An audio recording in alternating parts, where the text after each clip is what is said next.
شادی تو کسی کسی کی ہوتی ہے، باقی سب تو جسم کے حصول کا اجازت نامہ لیتے ہیں۔ آپ محبت کا ہاتھ کسی جانور کی طرف بڑھائیں، وہ آپ کو مایوس نہیں کرے گا، لیکن انسان کسی کی دل سے کی ہوئی محبت کو بھی مٹی میں ملا دیتا ہے۔ مجھے گرتے ہوئے پتوں نے سمجھایا ہے کہ بوجھ بن جاؤ گے تو اپنے بھی گرا دیں گے۔ زندگی چڑیا گھر جیسی ہو گئی ہے، کہیں سانپ، کہیں کتے اور کہیں گرگٹ سے واسطہ پڑتا ہے۔ دنیا کی ہر چیز انسان کی خدمت کر رہی ہے۔ اگر کوئی انسان کو تکلیف دے رہا ہے تو وہ خود انسان ہی ہے، ایک سچی حقیقت جو انسان نہیں سمجھتا۔ چھوٹی تھی تو جانوروں سے ڈر لگتا تھا، بڑی ہو گئی تو انسانوں سے ڈر لگ رہا ہے۔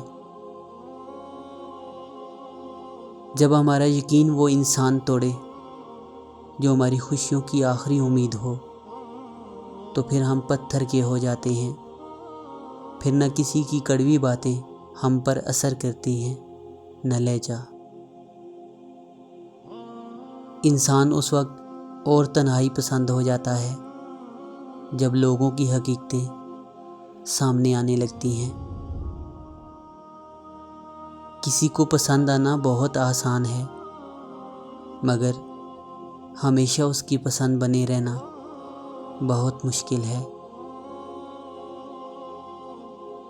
صرف دو لوگ ہی آپ کو سمجھ سکتے ہیں، ایک جو آپ جیسے حالات سے گزرا ہو اور دوسرا جسے آپ سے محبت ہو۔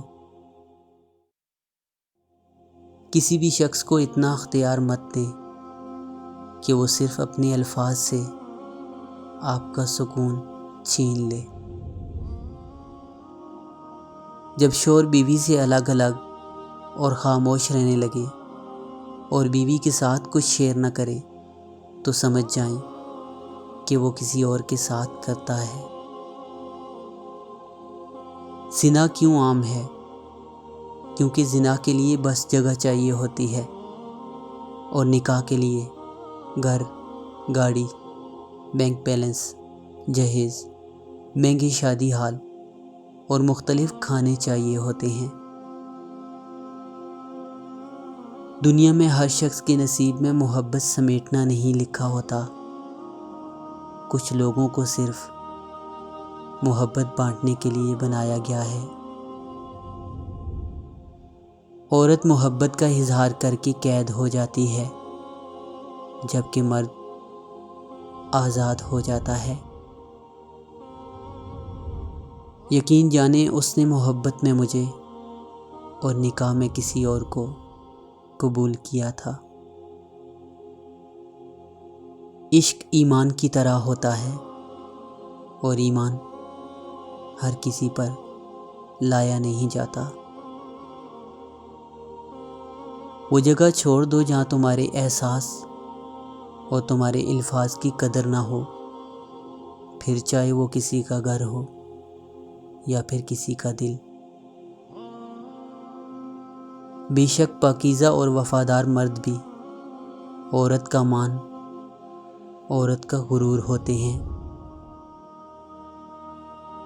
ایک لڑکی کا کردار اتنا مضبوط ہونا چاہیے کہ مرد کو اس تک پہنچنے کے لیے اللہ سے رابطہ کرنا پڑے۔